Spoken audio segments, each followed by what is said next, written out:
So sa mga paps, bilat siyang kagang mga paps. Unsa may kalaki nato ini ron? Wa nay laing kalaki ani mga paps. Ug karon magluto na punta. Ug karon mga paps, lahi na pud nga luto. Ibang luto na naman yung makikita ngayong araw na ito. Kasi ito ay mukhang common na luto. Pero ngayon ko lang ito gagawin mga paps. Na may mga kamera at may mga nanonood na mga katulad yung mga followers nakin. Bigyan ko na lang kayo ng hint mga paps kung ano yung lulutuin ko ngayon. At siyempre ito may balahibo, may mata, ilong, tiil at iba pang mga parte ng katawan. Boards, di ba po na sigbin? Hindi yan sigbin, paps, kasi ano man yan, hindi man yan mahirap mahulihin yung sigbin. Itutugan ko na lang mga paps. Ngayon ay magluluto ako ng manok na naman mga paps. Napapadalas ito ng aking pagluto na ngayon mga paps. Ako ay nababalaka mga paps kasi alam nyo ba kung bakit ano, sino, kailan at kung ano ang dahilan. Ay inangay ni mo papi boards, ambot laman kung sa imong dahilan. Multitasking na pang lang yung ginagawa ko ngayon mga paps para maka-buy time tayo at maka-save tayo ng oras habang nagluluto ako ay naglulungag din. Nakakamatikod ako mga paps na napadala sa aking pagluluto ng mga manok mga paps. Alam niyo ba, base sa istorya at pag-aaral, this study is coming from Colongo University and it was properly proven that it was not totally proven na ang madali sa pagkain ng manok ay nakakatubo ng pako sa iyong likod at nakapapaho ng iyong ila. Binoang manay mga boards. And let's go back to the main event of this day mga paps. Sa aking pagluluto ngayon ay nangunguha pala ako at nanunungkab ng ice candy syrup kasi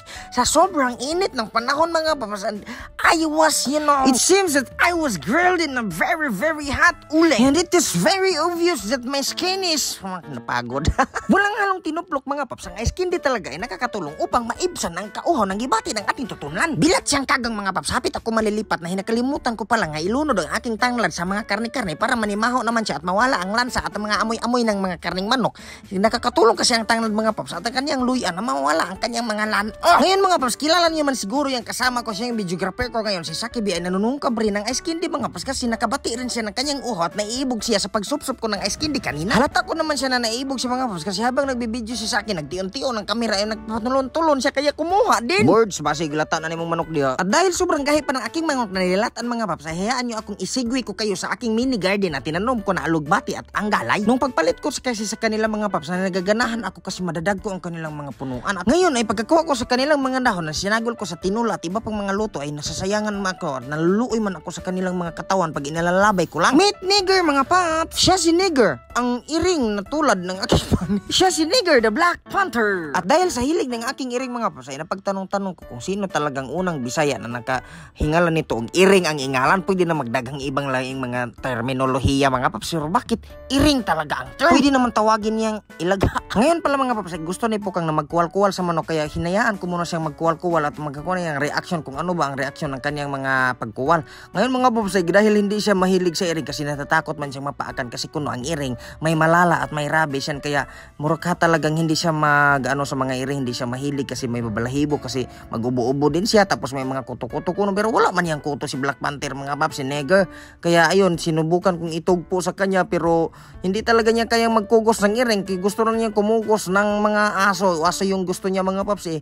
Kaya hindi talaga natin mapipilit kahit ano pang gawin natin. Si Pukang ay hindi talaga mahilig sa iring at tignan nyo mga paps, mantik na siyang lumoksa. Alam nyo ba mga paps na noong unang panahon ay ang buaya at ang iring ay isang matalik na magkaibigan. Hanggang sa nubating ang panahon na nagkalitan si buaya at si iring at sila ay galit na sa isa't isa. Sinubukan kagitin ni buaya at ipanihapon si iring kasi galit na galit nga siya pero si iring ay agad na nakatakbo at nakaalis ng kumaripas ang takbo kahit saan umaakyat ang puno. At dahil hindi makaapa si buaya kay iring mga paps, nagsabi siya sa iring na, "Iring, hahanapin talaga kita.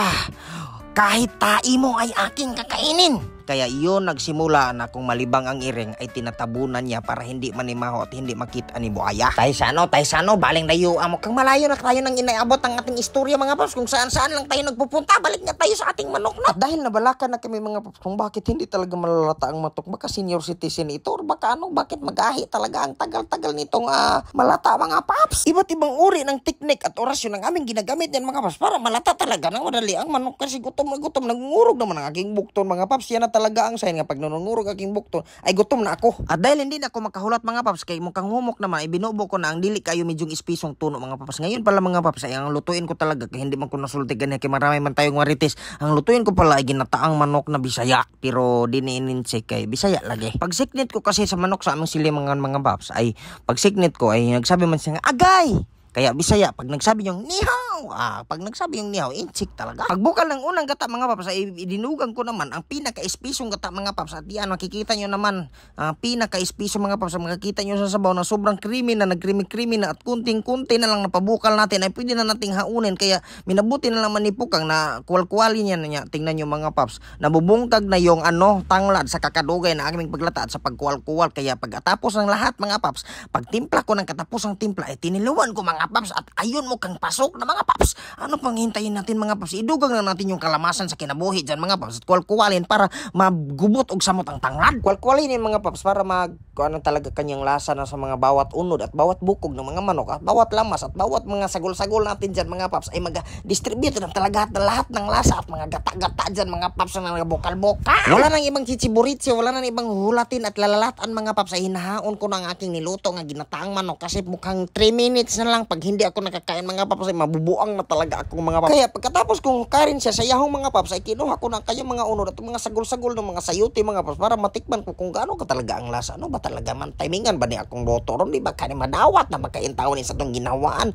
Pero ayun mga paps, alam niyo ba mga paps, na mas na-enjoy ko talaga ang pagkain ng mga manok, kasi kaniyong mga bukog ba mga paps, kasi hindi tulad ng baboy na pag unod lang talaga na diretso mong lamuyin. Pero pag manok man, malilingaw man ako talaga sa pagkulisap-kulisap yan mga paps. Mga paps, ang istorya dili mahurot pa ng oras gairog busa magbulag-bulag tayo sama sa taigkan ng mga paps, kasi kailangan ko munang mag-focus sa pagkain dito, kasi kailangan kong mamawi dito mga paps, kasi gutom na ako at nalilingaw na rin yung mga kauban ko mga paps. Maraming salamat sa panonood at I love you mga paps. So hi guys, so before na ko humano ng video no, so kita man jud, dili lang ako, kita man jud no, siyempre nagita mga inadlaw-adlaw lakaw, mangumpra man ka ng grocery or sa imo ang work or sa asa ba ka, labi yung mga estudyante karon nga wala pa klase, mga estudyante ka, mulakaw man jud ka, na jud tay matag-usa nga kada betang gitawag og appointment kada adlaw ba. So karon di ay as ako sa akong kaugalingon, sa ako nasad ko gitawag og lakaw. So kinahanglan ta usahay nga dita man ni mahong kagwang bitaw, dita man ni mahong bakukang. So akong gigamit bitaw ron is UD perfume from K&K Essentials, pero ato una bonito ni siya pero karon hermoso na sad. So as I observe bitaw anay na dugay kay mawala iyang scent. Promise, kana bitaw nabitaw na may mga ubang perfume bitaw nga ini bitaw og pag humot lang siya kusog siya mga limyon inigbag-o lang ka, pero if madugay na kay mura pug mo fade. Pero kani siya kay kuan gid siya kana bisag dugay na bitaw nimo nga gamit ay dugay na nimong gispray mga ibutan tan after ng mga 5 ka oras is nagpabilin gid gihapon ang iyang baho. UD perfume of K&K Essentials, hermoso and bonito. So mga paps, if ganahan mo nga mag-ausa tagbaho, makasimot na pod bungan mo din ibaho ni Papi Boards no. So pwede ra ninyo kayo kuan ang makita ra ninyo o ganahan mo, if ever ganahan gyud mo try, so layi gyud ninyo mga paps, nasa comment section ang ilaang link sa Shopee. So mga paps, unsa man yung gihulat, arats nang mag hermoso from K&K Essentials UD perfume. Salamat.